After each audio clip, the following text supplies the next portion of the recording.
So today, we're sitting here with Ron from IPX Exchange and learning about 1031 exchanges. I'm Ron Ricard with IPX 1031. I'm a certified exchange specialist and been doing this since 2002, so many years. What is a 1031 exchange and why should people consider it?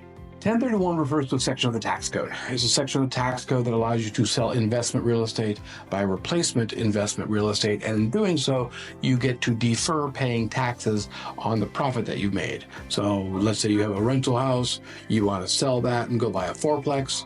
You go through the regular process of listing the property. At the close of escrow, the money comes to a third party called the intermediary. That's what we are.